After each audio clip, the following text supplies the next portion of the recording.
जय जय गोपाल जय जय, राधा रमण हरि गोविंद जय जय, राधा रमण हरि गोविंद जय जय, गोविंद जय जय हरि गोपाल जय जय। बोलिए गोविंद भगवान की जय, सद्गुरुदेव भगवान की जय। आइए अपने चित्त को वहीं ले चलें। पतित पावनी माँ गंगा के तट पर व्यासासन पर सुखदेव जी विराजमान हैं। परीक्षित हाथ जोड़ करके बैठे हुए हैं। अनेकानेक ऋषि और परीक्षित को कथा सुना रहे हैं। आइए एक भजन के द्वारा। अभी तो जगाया अभी फिर सो गया, उठ परदेसी तेरा वक्त हो गया। अभी तो जगाया अभी फिर सो गया, उठ परदेसी तेरा वक्त हो गया। मेरे परदेसियों की यही है निशानी, मेरे परदेसियों की यही है निशानी। आए और चले गए खत्म कहानी, आए और चले गए खत्म कहानी। कोई गया हंस के तो कोई रो गया, कोई गया हंस के तो कोई रो गया। उठ परदेसी तेरा वक्त हो गया, अभी तो जगाया अभी फिर सो गया। उठ परदेसी तेरा वक्त हो गया। अपना सामान सारा ले ले संभाल के, अपना सामान सारा ले ले संभाल के। फंदे में न आ जाना किसी भी चाल के, फंदे में न आ जाना किसी भी चाल के। ऐसा मत कहना मेरा माल खो गया, उठ परदेसी तेरा वक्त हो गया। अभी तो जगाया अभी फिर सो गया, उठ परदेसी तेरा वक्त हो गया। आ चुका पहले भी कहीं दफा यहाँ पर, आ चुका पहले भी कहीं दफा यहाँ पर। देख आँख खोल तेरी याद है कहाँ पर, देख आँख खोल तेरी याद है कहाँ पर। बोझ अभिमान का बड़ा हो गया, उठ परदेसी तेरा वक्त हो गया। बोझ अभिमान का बड़ा हो गया, उठ परदेसी तेरा वक्त हो गया। अभी तो जगाया अभी फिर सो गया, उठ परदेसी तेरा वक्त हो गया। ऐसा मत कहना मुझे किसी ने कहा नहीं, ऐसा मत कहना मैंने मुझे किसी ने कहा नहीं। कोई परदेसी यहाँ टिक के रहा नहीं, कोई परदेसी यहाँ टिक के रहा नहीं। संत कहें देखा देख तेरा साथी वो गया, उठ परदेसी तेरा वक्त हो गया। संत कहें देख तेरा साथी वो गया, उठ परदेसी तेरा वक्त हो गया। अभी तो जगाया अभी फिर सो गया, उठ परदेसी तेरा वक्त हो गया। सुखदेव जी महाराज कहते हैं, परीक्षित ये संसार सब जा रहे हैं और हम देख रहे हैं। ऐसी स्थिति में हमें क्या करना चाहिए? तो कहते हैं, जितासनो जित श्वासो जित संगो जितेंद्रिया, स्थूले भगवतो रूपे मना संधारे धिया। राजन, एकांत किसी स्थान में जाकर के पहले आसन पर विजय प्राप्त करे। जितासनो, बैठने का अभ्यास करे। अभ्यासन तो कौनते, अभ्यास करो। हमें तो बैठने का ही अभ्यास नहीं है। भजन में कैसे बैठें जरा सी देर में हम दर्द होने लग जाता है। पहले आसन को जीतो। रीढ़ की हड्डी एकदम सीधी हो। जब हम ध्यान में बैठें, भजन में बैठें, जप में बैठें, किसी भी साधन में बैठें, एकदम सतर्क। इससे आलस नहीं आएगा, प्रमाद नहीं आएगा। और जो हमारी जो रीढ़ की हड्डी है उसमें ही एक शक्ति विराजमान है, शक्ति, जिसको कहते हैं कुंडलिनी। जिसकी प्रज्ञा जागृत होती है वो कुंडलिनी जागृत होती है। तो पहले आसन को जीतें। आसन के बाद में जितना श्वासों, अपनी श्वासों पर विजय प्राप्त करें प्राणायाम के द्वारा। प्राणायाम करें। प्राणायाम की क्रिया है पहले पूरक, फिर ठहरे, कुंभक, फिर रेचक निकाले। पूरक, कुंभक, रेचक, पूरक, कुंभक, रेचक, पूरक, कुंभक, रेचक। इस तरह से 1 सेकंड में जैसे हमने श्वास ली और 2 सेकंड रोकी और फिर रोकने के बाद में धीरे धीरे बाहर निकाली। जब हम खींची अंदर को श्वास को,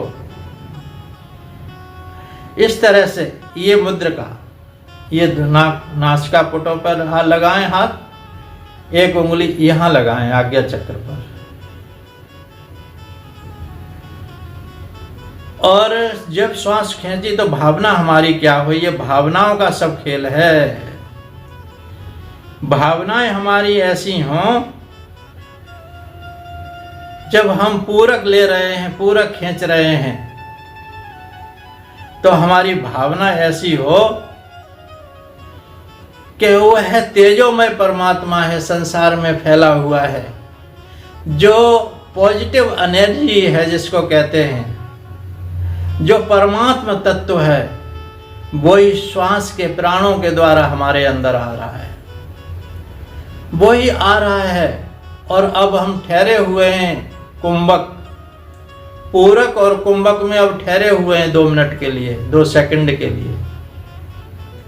जितना भी आप रोक सकें, तो उस रोके हुए में भावना क्या होनी चाहिए? रोके हुए में भावना ऐसी हो कि अब मेरा परमात्मा, जैसी भी आपकी धारणा है, आप शिव को मानते हैं, राम को मानते हैं, कृष्ण को मानते हैं, और हनुमान जी को मानते हैं, अथवा कुछ भी नहीं, गुरु जी को मानते हैं। वहां गुरु जी का पंच भौतिक शरीर नहीं है, वहां तो तेजोमय शरीर है। ये पंच भौतिक शरीर की धारणा करने से तेजोमय शरीर मिलता है, और तेजोमय शरीर में ही गुरु जी की धारणा कर सकते हैं। और जिस इष्ट को आप जानते हैं, जिस इष्ट को मानते हैं, उसकी धारणा पूरक में करें, आज्ञा चक्र पर। और वहां पर ऐसी धारणा करें कि मैं अपने प्रभु से मिल रहा हूं, अपने इष्ट के चरणों में पड़ा हूं, और चरणों की उन मेरे प्रभु की कृपा दृष्टि और वरद हस्त मेरे सर पर है। अब मुझे किसका भय? अब तो कुछ भी नहीं। जो परब्रह्म परमात्मा, मेरे गुरुदेव अथवा मेरे हनुमान जी, मेरे शिव, और जो शक्ति है, किसी का भी जो आप धारणा करते हैं, वहाँ तेजोमय है। आपकी भावनाओं के अनुसार ही वहाँ पर आकृतियाँ बनती हैं। और आकृति कम बढ़ रही है, आकृति या नहीं बढ़ रही है, तो अभी मल विक्षेप हैं। और मल विक्षेप की जब हम निकालते हैं, जब निकालें, रेचक करें, तो रेचक में ऐसी भावना हो कि जितने भी पाप हैं, दुष्कर्म हैं, जीवन में जो भी हमारे क्या कहते हैं मल हैं, वो सब कुछ बाहर हो रहे हैं। जो कुछ नेगेटिव एनर्जी है हमारे अंदर, वो सब बाहर हो रही है, क्योंकि भगवान अंदर आ गए। गुरु महाराज अंदर ठहर गए, भगवान मेरे हनुमान जी अंदर ठहर गए या शिव अंदर ठहर गए, तो फिर अब वहाँ के कूड़े कचरे का क्या काम है? ऐसी भावना करें। तो जित श्वासों पर अपना श्वासों को जीतें। श्वासों को जीतने के बाद में जित संगो, जो आसक्ति हमारी बनी हुई है, आसक्ति ये सबसे बड़ी बात है। आसक्ति की जब तक हम आसक्ति पर विजय प्राप्त नहीं करेंगे, तब तक हमारा न तो आसन जीता जाएगा, न आसन पर हम कब्जा कर पाएंगे, न श्वासों पर हमारा कब्जा होगा। तो इस तरीके से जित श्वासो जित संगो जितेंद्रिया, इंद्रियों को विषयों से हटा करके, इंद्रियों की मांग होती है, भूख होती है, इंद्रियों को केवल परमात्मा का ही भूख लगे। ये जो नासिका है वो भगवान की ही सुगंध सूंघे, कान है भगवान की कथा श्रवण करें, वाणी है रचना है भगवान के ही गुणानुवाद कहें, ऐसी भावनाएं हों। और ये हाथ हैं केवल भगवान का ही प्रार्थना करें। जो कुछ भी है, जितनी भी इंद्रियाएं हैं, सब कुछ भगवान के लिए समर्पित हो जाएं। और जब मन से समर्पित हो जाओगे, मन समर्पित हो जाएगा भगवान में, तो ये सारा कुछ मन के साथ ही है, मन के साथ ही है सब। मन जब इंद्रियां जब ही अपने विषय का भोग करती हैं, जब मन इनके ऊपर लग जाता है, और मन परमात्मा में लग गया तो इनकी तो जो बाहर वृत्ति है वो सब अंदर ही वृत्ति हो जाएगी।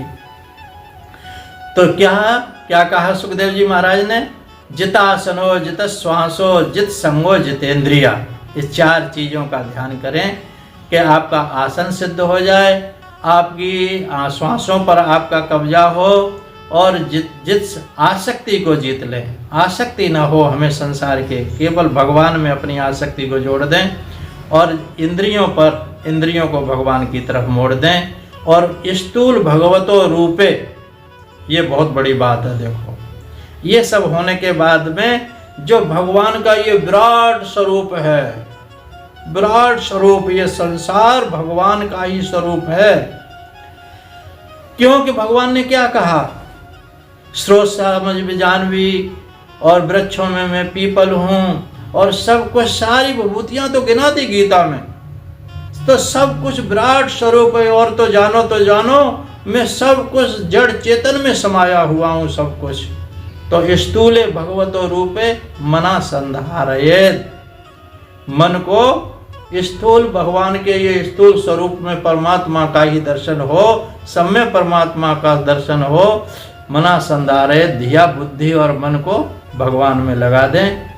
इतना ही कहकर के वाणी को विराम। बोलिए सच्चिदानंद भगवान की जय। वृंदावन बिहारी लाल की जय। सद्गुरुदेव भगवान की जय।